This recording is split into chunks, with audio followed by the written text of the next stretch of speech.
Assalamualaikum warahmatullahi wabarakatuh. Kami kelompok 21 ingin mempresentasikan hasil dari tugas baja lanjutan kami yang berjudul Perencanaan dan Analisa Struktur Bangunan Baja, yang beranggotakan saya sendiri yaitu M. Fikri Hasibuan dan saya Rahmanda Abal. Oke, langsung saja kita lanjut ke pembacaan materinya yang akan dimulai oleh teman saya yang bernama Rahmanda Abal. Material baja. Baja adalah logam paduan yang terdiri dari besi sebagai unsur dasar dan karbon sebagai unsur paduan utama. Kandungan karbon dalam baja berkisar antara 0,2% hingga 2,1% dari berat total, yang berfungsi untuk meningkatkan kekuatan baja dengan mencegah dislokasi pada kisi kristal atom besi. Baja dapat dibedakan menjadi beberapa jenis berdasarkan kandungan karbonnya, yaitu baja karbon rendah, kandungan karbon sekitar 0,03% sampai 0,35%. Baja karbon sedang, kandungan karbon 0,35% sampai 0,50%. Baja karbon tinggi, kandungan karbon 0,55% sampai 1,70%. Profil baja dan tipe-tipenya. Profil baja adalah batang atau balok yang dibentuk dari baja untuk memberikan struktur yang kuat pada bangunan. Profil ini sering digunakan dalam berbagai proyek konstruksi seperti gedung, jembatan, dan infrastruktur lainnya. Profil baja memiliki bentuk yang bervariasi tergantung pada fungsinya dalam mendukung beban dan kekuatan struktural yang diperlukan. Profil baja WF bentuk menyerupai I dengan sayap lebar. Kegunaan digunakan sebagai balok utama dalam rangka atap, kolom bangunan, serta struktur yang memerlukan daya dukung tinggi. Profil baja H beam bentuk mirip dengan WF tetapi dengan dimensi lebih besar dan flank yang lebih tebal.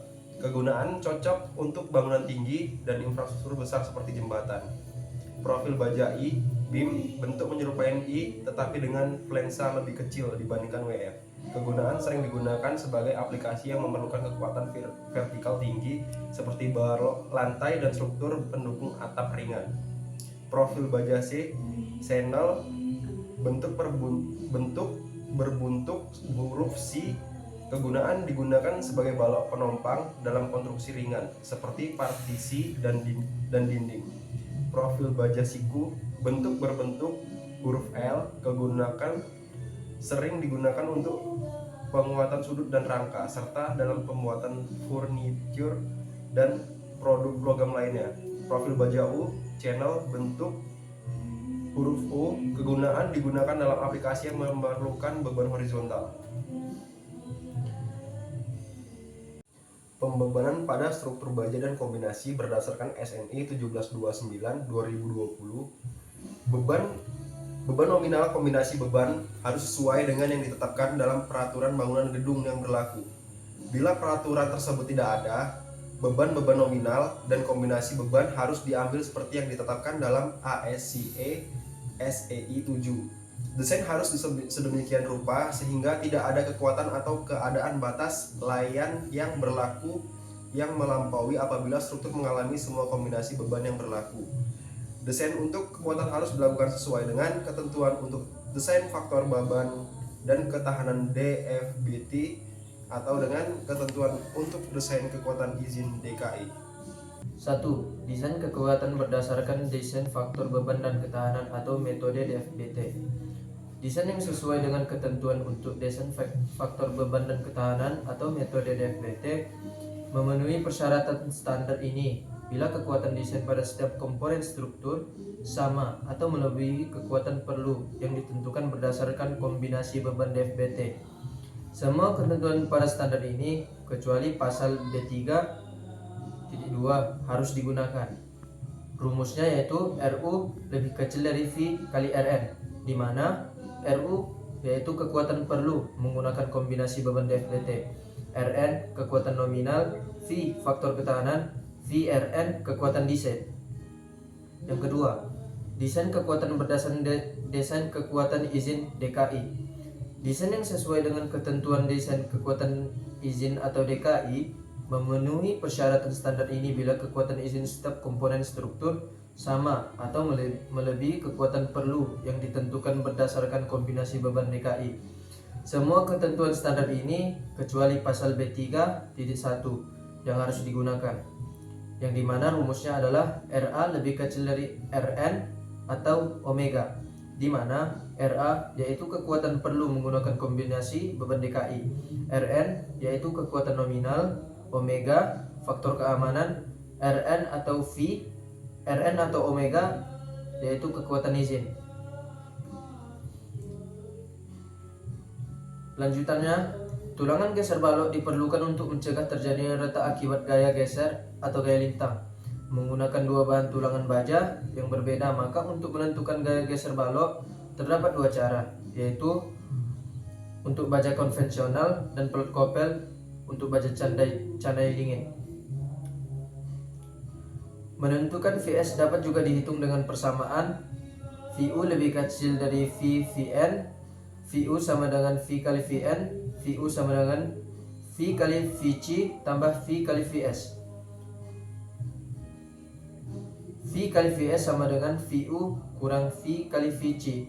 Vs sama dengan Vu dikurang V kali Vc per V, di mana Vn adalah gaya geser nominal, Vc adalah gaya geser akibat beton, Vs adalah gaya geser akibat baja tulangan.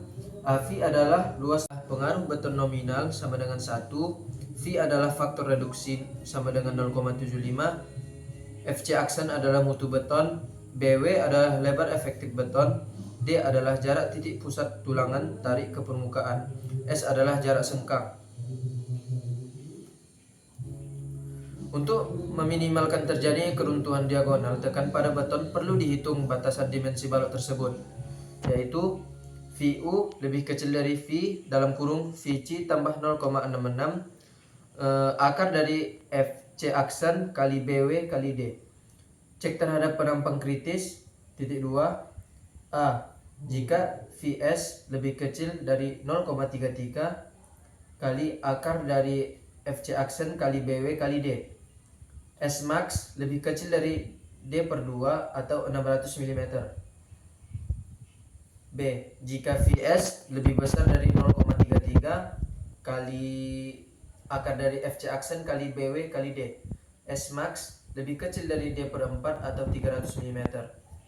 Plat kopel, yaitu rumusnya IP per A lebih besar dari 10 I1 per L1, di mana IP adalah momen inersia plat kopel, I1 adalah momen batang tunggal, L1 adalah jarak antar plat kopel yang sama dengan L per jumlah titik plat kopel dikurang 1. A adalah jarak antara dua pusat berat profil, TP adalah tebal plat kopel, H adalah tinggi plat kopel. Untuk mengecekkan terhadap kekuatan geser plat kopel dengan syarat Vu lebih kecil dari Vn dapat dihitung dengan persamaan Vn sama dengan 2 kali 0,6 kali Fy kali Aw, yang dimana Vn adalah kuat geser desain, Fy adalah tegangan leleh baja, Aw adalah luas penampang plat kopel, yaitu Tp kali H. Tp adalah tebal plat kopel, H adalah tinggi plat kopel. Desain kolom balok terhadap kondisi tidak bergoyang dan bergoyang.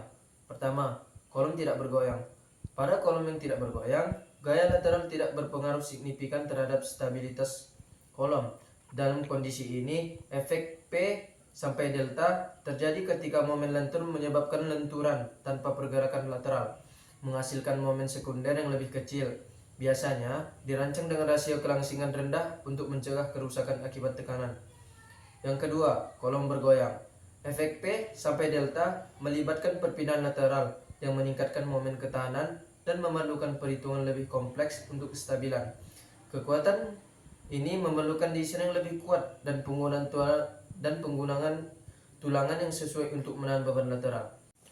Demikian hasil presentasi kami yang bertemakan tentang perencanaan dan analisa struktur bangunan baja.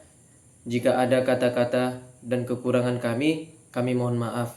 Wabillahi taufiq wal hidayah. Wassalamualaikum warahmatullahi wabarakatuh.